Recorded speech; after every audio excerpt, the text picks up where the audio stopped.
Last episode में हमने देखा था कि बेरू ने काफी सारी एंट को खत्म कर दिया था। आगे हम देखते हैं कि सारे गिल्ड के हंटर साउथ कोरिया के साउथ रीजन में एंट को लगातार 2 दिनों से खत्म कर रहे हैं। चाइना के समुद्र के पास भी एंट को देखा गया है। आगे चाइना के शिप का एक सीनियर कैप्टन कहता है, मुझे तो यकीन ही नहीं हो रहा, और एंट ने चाइना की तरफ आने का रास्ता ढूंढ लिया। हम 2 दिनों से सो नहीं पाए हैं। अभी वहाँ का दूसरा एक एम्प्लॉय कहता है, सर एंट की दूसरी लेयर हमारी शूटिंग की रेंज में है। जूनियर कैप्टन सीनियर कैप्टन से कहता है, हमें फायर के ऑर्डर देना जरूरी है। लेकिन सीनियर कैप्टन कहता है, नहीं रुक जाओ, ऐसा लग रहा है कि हमारा हीरो खुद से सारा एक्शन करना चाहता है। आगे हम देखते हैं कि आसमान से काफी सारी एंट आ रही होती है। उन्हें देख के लियो जिगांग कहता है, वो बस आती जा रही है, मैं तुम सभी को समुद्र में डुबा दूंगा। हम देखते हैं कि लियो रेज में आ जाता है और अपनी स्वॉर्ड्स को निकालता है। उसके बाद वो एंट की तरफ एक काफी तगड़ा अटैक करता है, जिससे सारी एंट एक्सप्लोड होके समुद्र में गिर जाती है। आगे लियो कहता है, ये एंट तो बेकार है। अगर ये एंट्स और संग जुनू लड़े थे, फिर भी ये एंट्स अभी भी जिंदा है। मुझे अभी जरा मजा आने लगा है। आगे हम नेशनल हंटर थॉमस आंद्रे और उसकी सेक्रेटरी लौरा को देखते हैं। ये दोनों भी टीवी पे जुनू और बेरू की फाइट देख रहे होते हैं। लौरा थॉमसन से कहती है, सर आप क्या सोचते हो, मिस्टर वांग और संग जुनू एक इंसिडेंट से कनेक्टेड है। इसके चांसेस लग रहे हैं कि जिन्हों ने ही मिस्टर वांग के बड़े भाई को मार दिया है, इसलिए मिस्टर वांग रिवेंज के लिए देख रहे हैं। यह सब सुनने के बाद थॉमस कहता है, क्या उनका रिश्ता ऐसा है? लौरा कहती है, मुझे तो ऐसा ही लग रहा है। थॉमस कहता है, अब इतना कुछ हुआ है, इससे संग जुनू से मिलना और भी ज्यादा मुश्किल हो गया। यह सच्ची काफी बुरा है, मैं सच में उसे मिलना चाहता था। लौरा थॉमस से पूछती है, अगर उन दोनों की कभी फाइट हो जाए तो आप क्या करेंगे? थॉमस उसे कहता है, लौरा तुम अभी भी मुझे जान नहीं पाए है ना। मिस्टर वोंग स्कैवेंजर गिल्ड की प्रॉपर्टी है और स्कैवेंजर गिल्ड मेरा है। अगर कोई भी मेरी प्रॉपर्टी के साथ छेड़छाड़ करता है, तो अगर वो यूएसए की गवर्नमेंट भी होगी तो भी मैं उसे नहीं छोड़ूंगा। आगे में जेजू आइलैंड रेड की तीसरी रात को दिखाते हैं, जहाँ सोल्जर्स जेजू आइलैंड की रेड में एसेंस स्टोन कलेक्ट करने के लिए आए थे। साथ ही कुछ गड़बड़ हो जाए तो नाइट गिल्ड के हंटर भी इन्हें बैकअप देने के लिए आए थे। आगे जोंगसू कहता है, एक ऐसा इंसान था जिसकी किस्मत उसका कभी भी साथ नहीं देती थी। ये सुन के उसका असिस्टेंट कहता है, अब क्या कह रहे हैं? आगे जोंगसू कहता है, उसे जो चाहिए था उसके लिए उसने अपना बेस्ट ट्राई किया। उसका एक गोल्ड मेडलिस्ट बनने का सपना था। स्ट्रॉन्ग बनने के लिए उसने कड़ी मेहनत की। उसने डाइट भी किया ताकि लोअर वेस्ट डिवीजन में हिस्सा ले पाए। उसने काफी सारी इंटेंस ट्रेनिंग को भी सहन किया। अब बस उसे ओलंपिक में हिस्सा लेना बाकी था। वो उसके लिए जीवन भर का सपना था। उसने सारे टेस्ट को भी पास कर दिया था और अगले दिन की पहली रात को उसे अच्छा सपना भी आया था और टॉप कंडीशन में था। आगे हम देखते हैं कि मिस्टर जोंगसू काफी फनी तरीके से रोने लगते हैं और आगे वो कहते हैं, हालांकि मानामीटर एवेकेट करने से ये पता चला कि वो अवेक हुआ है, तो उसको कंपटीशन से निकाल दिया गया। जोंगसू का असिस्टेंट उसे कहता है, अच्छा तो ये आप अपनी स्टोरी की बात कर रहे हो? आगे जोंगसू का असिस्टेंट उसे जोश देने के लिए कहता है, उस इंसान ने अपने ड्रीम को छोड़ दिया और एक नए नाम से जाना गया। उसने देश का सबसे बेस्ट गिल्ड बनाया। आप एक इंस्पिरेशन है सर। तभी जोंगसू अपनी सिगरेट फेंक देता है। उनके पीछे की एक असिस्टेंट उन्हें कहती है, प्लीज यह कचरा मत फेंकिए। आगे जोंगसू अपने हाथ में एसेंस स्टोन को लेता है और कहता है, इन टॉप क्वालिटी एसेंस स्टोन को तो देखो, इनके साथ मेरे इस देश का बेस्ट गिल्ड बनने का सपना पूरा हो सकता है। तभी इनके पीछे वाली एक हंटर उनसे कहती है, आप शर्मिंदगी महसूस करवा रहे हो। आगे जोंगसू सबसे कहता है, लगता है इस जगह को अच्छे से क्लियर किया गया है, तो चलो तुम सभी लोग अभी बाहर आ सकते हो। मुझे यहाँ पे कोई भी माना सेंस नहीं हो रहा, तो रिलैक्स हो जाओ। तभी जोंगसू को एक छिपी हुई एंट दिखती है। वो तुरंत उसे काट डालता है और कहता है, सॉरी उनमें से एक यहाँ छुपी हुई थी, वैसे चिंता करने की कोई जरूरत नहीं है। वह कुछ एंट हो सकती है, पर हम यहाँ पर हैं तो आपको डरने की कोई भी जरूरत नहीं है, क्योंकि हम लोग यहाँ आपको प्रोटेक्ट करने के लिए ही आए हैं। लेकिन तभी जोंगसू का असिस्टेंट उसे कहता है, सर देखिए। जोंगसू पूछता है, क्या हुआ? वहाँ के कुछ एम्प्लॉय भी अचानक से हैरान हो जाते हैं। वो कहते हैं, यहाँ पे चल क्या रहा है? तभी हम देखते हैं कि वहाँ पे काफी ज्यादा तगड़ा बंदा आ जाता है। ये बीस्ट का किंग है और एक फैंग मोनार्क है। इसका नाम है राकान। उसे देख के जोंगसू मन में कहता है, अभी यह आइलैंड में हमें छोड़ के बाकी सब सोल्जर्स और एजेंट जो हंटर एसोसिएशन के हैं। फिर जोंगसू उसे चिल्ला के कहता है, आखिर तुम हो कौन? जोंगसू को असिस्टेंट उसे कहता है,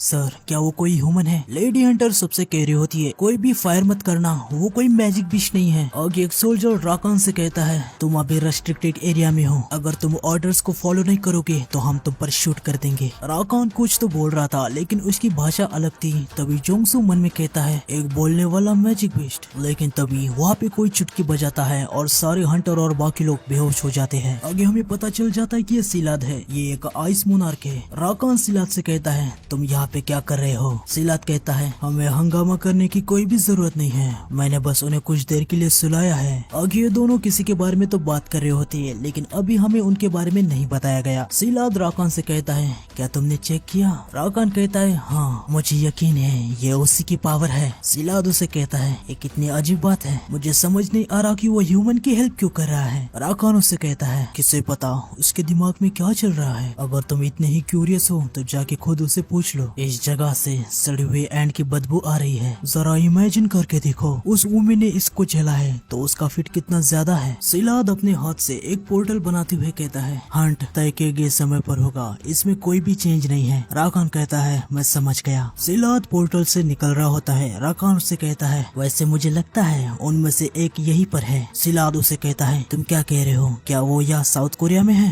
राकान कहता है यहाँ से जाने से पहले क्यों ना हम उसे निपटा दे, तुम इसके बारे में क्या सोचते हो? सिलाद उसे कहता है छोड़ो अब यहाँ से निकलने के बारे में सोचो। राकान उसे कहता है क्या तुम ये इसलिए कह रहे हो ताकि तुम इसमें शामिल नहीं होना चाहते? सिलाद कहता है मुझे लगता है कि इसे दर्शाने का वही अच्छा तरीका है, तुम्हें जैसे सोचना है तो वैसे सोच सकते हो। सिलाद वहाँ से निकल जाता है। आगे राकान कहता है कायर कहीं का, वैसे मेरे पास भी अभी कोई कारण नहीं है जो मैं यहाँ कुछ परेशानियाँ करूँ। और आगे हम देखते हैं कि वो भी अपने हाथ से पोर्टल बना के वहाँ से निकल जाता है। फिर हमें अगले दिन दिखाते हैं जहाँ जेजू आइलैंड की रेड अब खत्म हो गई थी। जिन्हों या उन लोगों के फ्यूनरल में आया था जिन्होंने जेजू आइलैंड की रेड में अपनी जान गंवाई। आगे हम देखते हैं कि जिनू फूल लेकर बिंगो को नमन करता है। जेजू आइलैंड की रेड में लगभग सभी ने जिनू को फर्स्ट टाइम एक्शन में देखा था, तो रेड खत्म होने के बाद जिनू पे काफी सारी बातें होने लगी। कुछ लोग जिनू की काफी ज्यादा तारीफ कर रहे थे, लेकिन कुछ लोग ये भी कह रहे थे कि उसे पहले आना चाहिए था, अगर वो पहले आ जाता तो शायद बिंगो बच जाता। लोग जिनू पे काफी सारी बातें करते हैं। अभी जिनू एक हॉट टॉपिक बन गया था। आगे बेग जिनू से कहता है मुझे हमेशा सही लगता था कि एक हीरो कभी भी खुद से वार को खत्म नहीं कर सकता, लेकिन हाल फिलहाल की घटना से मैं ये सोचने लगा हूँ कि मैं गलत था। मिस्टर संग अब आप ही हैं जो इन समस्याओं को खत्म कर सकते हो, आपने जो भी किया उसके लिए दिल से शुक्रिया। जिनू वहाँ से जाने लगता है। थोड़ा आगे जाके वो पीछे मुड़ के चैन को देखता है और चैन भी उसे ही देख रही होती है। अचानक से जिनू ने चैन को देखा तो चैन एकदम से अपने सिर को आगे कर देती है और वो काफी ज्यादा ब्लश करने लगती है। हालांकि जिनू को इसके बारे में कुछ भी नहीं पता था, वो अलग सा ही मुंह बना लेता है। फिर आगे नरेटर हमें बताता है जेजू आइलैंड की 5th रेड पे टोटल 4801 हंटर ज्वाइन हुए थे, साथ ही 727 अवेक सिविलियंस थे जिन्हें आर्म्स कहा गया था। टोटल 64 अवेक और 32 सिविलियंस इस बैटल में मारे गए। मरने वालों की संख्या निराशाजनक थी, लेकिन कम से कम पिछले 4 रेड से इस रेड में मरने वालों की संख्या कम थी। आगे हम मिस्टर गो और जिनू को देखते हैं। मिस्टर गो जिनू से कहते हैं तो तुम अपना गिल्ड बनाने जा रहे हो। सर्टिफाइड यस रैंक हंटर को गिल्ड मास्टर लाइसेंस की कोई भी जरूरत नहीं है, तुम्हें बस एसोसिएशन में एक कॉल करना होगा, बाकी हम सब संभाल लेंगे। जिनू उन्हें कहता है ठीक है। जिनू मन में कहता है अब जब मैं एक एस रैंक का हंटर बन चुका हूँ तो मुझे इन बातों पे ध्यान देना चाहिए कि एक एस रैंक हंटर को क्या क्या फैसिलिटीज मिलती है। मिस्टर गो जिनू से पूछते हैं वैसे क्या तुमने जेजू आइलैंड पे कोई बैरल जैसा स्पेल लगाया था क्या? जिनू उनसे कहता है मैं कुछ समझा नहीं। मिस्टर गो बताते हैं हमने सोल्जर्स और हंटर को जेजू आइलैंड में एसेंस स्टोन कलेक्ट करने के लिए भेजा था, पर वो सारे बेहोशी की हालत में मिले। वहाँ पे सारे ए रैंक या बी रैंक के हंटर थे और साथ ही नाइट गिल्ड के मेंबर भी थे, तो मुझे ऐसा लगा कि तुमने कोई बैरियर लगाया हो और उसे भूल गए। जिनू कहता है नहीं, मैंने तो वैसा वहाँ पे कुछ भी नहीं लगाया था। मिस्टर गो कहते हैं कि हाँ मुझे भी यही लगा था। जिनू पूछता है तो हंटर और सोल्जर्स ने इसके बारे में क्या कहा? मिस्टर गो उसे बताते हैं यही तो बात है, जब वो बेहोशी की हालत से जाग गए तो उन्हें बेहोश होने से पहले क्या हुआ था उसके बारे में कुछ भी पता नहीं है। सच कहूँ तो हमारे पास अब जानने का कोई भी तरीका नहीं है, हमें नहीं पता है कि वो किसी मैजिक स्पेल में थे या नहीं। ये सब सुन के जिनू अपने मन में कहता है क्या ये कोई ट्रैप हो सकता है जो एंट ने पीछे छोड़ा हो? तभी मिस्टर गो को उनका एक एजेंट कुछ बात बताता है और मिस्टर गो जिनू से कहते हैं अभी मुझे जाना होगा, मेरा एक गेस्ट मैंने सोचा उससे पहले ही आ गया है, अपना टाइम देने के लिए शुक्रिया। जिनू उनसे कहता है कोई बात नहीं। फिर जिनू मन में कहता है चलो अब मुझे भी जाना चाहिए। जिनू अपनी गाड़ी में बैठने के लिए जा रहा होता है, लेकिन तभी वहाँ पे एक फेडरल ब्यूरो ऑफ हंटर का सीनियर एजेंट एडम जिनू को रोक देता है। वो उसे कहता है माफ करना, क्या आप ही मिस्टर संग जिनू है? अब से मिलके अच्छा लगा।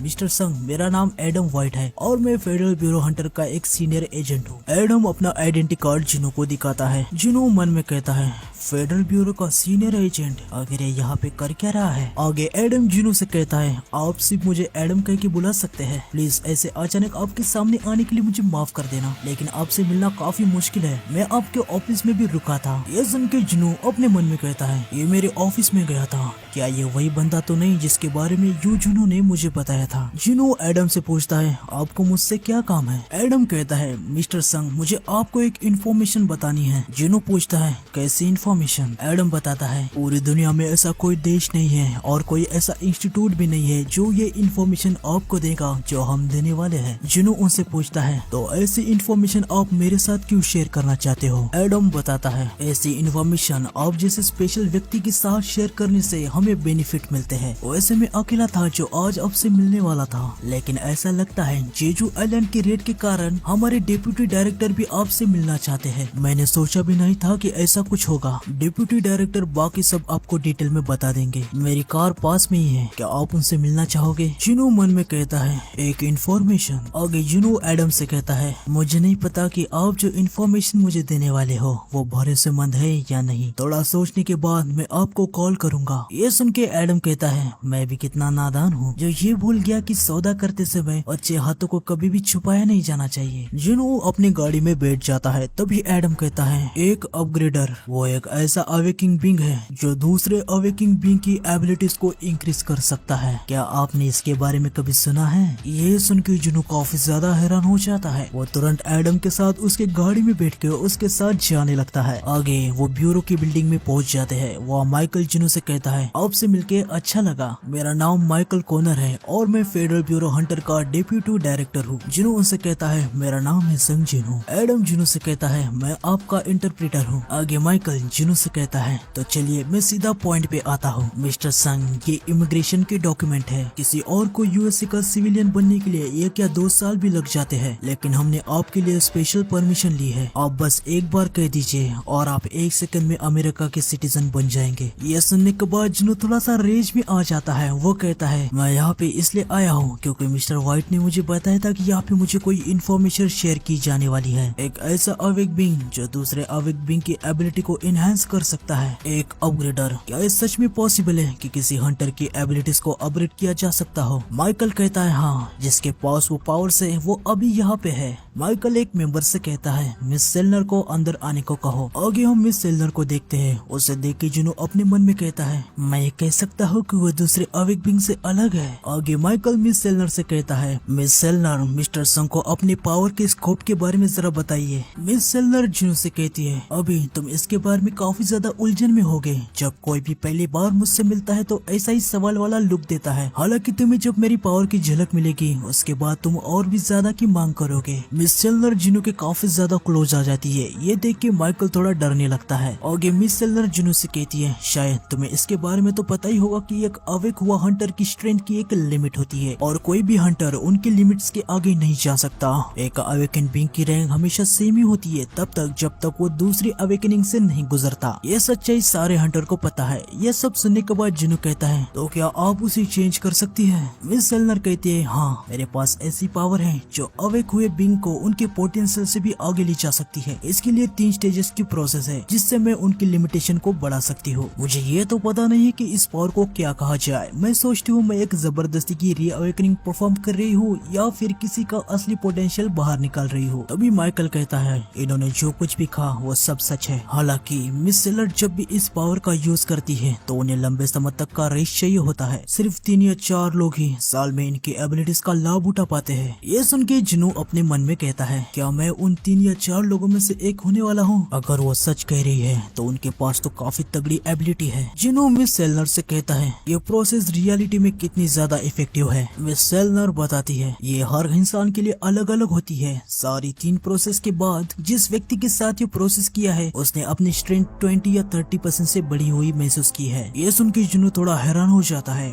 वो मन में कहता है 30%, ये काफी बड़ी बात है। अब मैं समझा कि लोगों के इतना हेट मिलने के बावजूद डोंगसू अमेरिका जाने के लिए क्यों मंजूर हुआ था। ऐसे ऑफर को कौन ही मना कर सकता है। कोई भी हंटर ऐसे मौके में सीधा घुस जाएगा। आगे जुनू माइकल से कहता है अगर इनके पावर्स के बारे में किसी को पता चल गया तो क्या होगा। माइकल कहता है इसीलिए तो हमने इनको हमारे अंडर रखा है। हम इनकी सुरक्षा करते हैं, हम इनको सैलरी भी देते हैं। उसके बदले ये उन हंटर की एबिलिटी बढ़ा देती है जिन्हें हम चुनते हैं। मिस्टर संग, हम आपको मिस सेलर की पावर गिफ्ट कर रहे हैं। ये सुन के जिनू अपने मन में कहता है, एक गिफ्ट? फिर वो माइकल से कहता है, क्या तुम ये तो नहीं कहना चाहते कि ये कोई ऑफर है? माइकल जिनू से कहता है, जब आप फेडरल ब्यूरो ऑफ हंटर के हंटर बन जाएंगे तो आप हमारी सबसे बड़ी प्रायोरिटी बनेंगे, साथ ही आपको और भी अच्छे बेनिफिट्स मिलेंगे। इसके साथ ही हम आपको उस गिल्ड के साथ मीटिंग भी करवा देंगे जिस गिल्ड में आप जाने के लिए तैयार होंगे, और बेस्ट कॉन्ट्रैक्ट साइन करने के लिए हम आपकी पूरी हेल्प करेंगे। मिस सेलर जिनू से कहती है, आपको अभी फैसला लेने की कोई जरूरत नहीं है, हम बस आज आपको कुछ बातें समझा रहे हैं। तभी जिनू मिस सेलर से कहता है, माफ करना। मिस सेलर समझ जाती है। वो जिनू से कहती है, हमने आपसे कहा ना कि ये एक गिफ्ट है। माइकल जिनू से कहता है, हाँ बिल्कुल सही, जैसे मिस सेलर ने कहा। क्या आप अपनी लिमिट्स को बढ़ाना चाहते हो? जिनू कहता है, लेकिन क्या सच में बदले में आप कुछ भी नहीं चाहते? माइकल उसे कहता है, हमने कहा ना हम आपको एक गिफ्ट दे रहे हैं। जिनू मन में सोचता है, इन्होंने कहा था कि एक झलक से ही मैं इसके लिए और भी मांग करूंगा। इसका मतलब ये है कि वो काफी ज्यादा कॉन्फिडेंट है। आगे हम देखते हैं कि मिस सेलर जिनू का हाथ पकड़ लेती है और वो जिनू से कहती है, ध्यान से मेरी आंखों में देखो, ये फर्स्ट स्टेप है। यह सब देखने के बाद माइकल अपने मन में कहता है, अच्छा है, वो लालच में फंस गया। उसने अब तक अपना धैर्य बना के रखा था, लेकिन जैसे ही अब स्टेज 1 कंप्लीट होगी वो हमारे टच में रहेगा, और अगर उसमें जरा सा भी धैर्य नहीं, शायद वो अभी पेपर्स पे साइन भी कर दे। कोतोरोची इतना स्ट्रॉन्ग था कि वो नेशनल लेवल हंटर तक बन सकता था। अब ये उसे भी हासिल कर लेगा जो कोतो नहीं कर पाया। इसने जेजू आइलैंड के रेड को सक्सेसफुली कंप्लीट किया, वो भी ऐसे पावर्स के साथ जो कभी देखी नहीं गई। मुझे देखना है कि ये कितना कैपेबल है। आगे हम देखते हैं कि मिस सेलर जिनू की आंखों में देख के उसके अंदर चली जाती है। जैसे ही वो अंदर चली जाती है वो देखती है कि उसके चारों तरफ बस डार्कनेस है। मिस सेलर इधर उधर देखने लगती है। अभी वहाँ पे उसे एक बंदा दिखता है। वो बंदा अपनी आंखें खोलता है और अचानक से मिस सेलर वापस आ जाती है। वो डर के मारे चिल्लाने लगती है। तभी 2 एजेंट जिनू के ऊपर गन लगा देते हैं और उसे कहते हैं, तुमने मिस सेलर के साथ क्या किया? जिनू को भी कुछ पता नहीं होता कि आखिर हुआ क्या है। माइकल तुरंत उन 2 एजेंट पे चिल्लाता है और उन्हें कहता है, तुम बेवकूफ हो, तुम्हें पता नहीं कि वो कौन है। उनमें से एक एजेंट कहता है, पर सर देखिए ना मिस सेलर को क्या हुआ है। माइकल उससे कहता है, अगर तुम्हें उनकी इतनी चिंता है तो जाओ और उन्हें चेक करो। माइकल झुक के जिनू को कहता है, मिस्टर संग मुझे माफ कर दीजिए, हमारे एजेंट हद से आगे चले गए। जिनू भी शॉक हो जाता है। वो मन में कहता है, आखिर यहाँ पे हो क्या रहा है। वो माइकल से कहता है, कोई बात नहीं। माइकल उस एजेंट को धीमे आवाज में कहता है, अगर तुमने ये हरकत थॉमस आंद्रे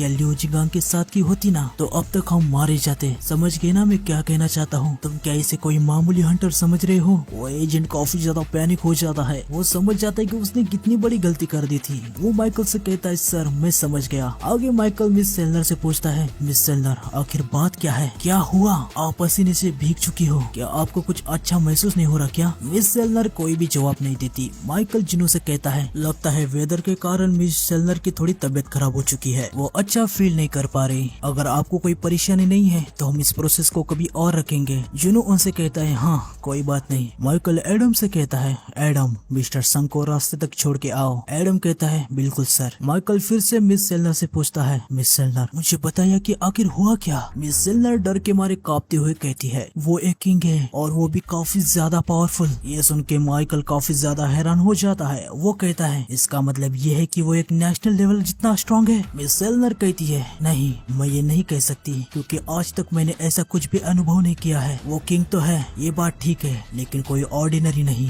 जब मैं उसे देख रही थी वो भी मुझे देख रहा था। मैं संग जिनू की बात नहीं कर रही। वो जो मुझे देख रहा था उसके अंदर इनफाइनाइट डार्कनेस है और इन सब के ऊपर उसके पावर के कोई लिमिट ही नहीं है। तो आज की वीडियो में बस इतना ही। मिलते हैं नेक्स्ट वीडियो में। नेक्स्ट वीडियो आएगा कल, तो चैनल को सब्सक्राइब कर देना और बेल आइकन को दबा देना। मिलते हैं नेक्स्ट वीडियो में। सायोनारा।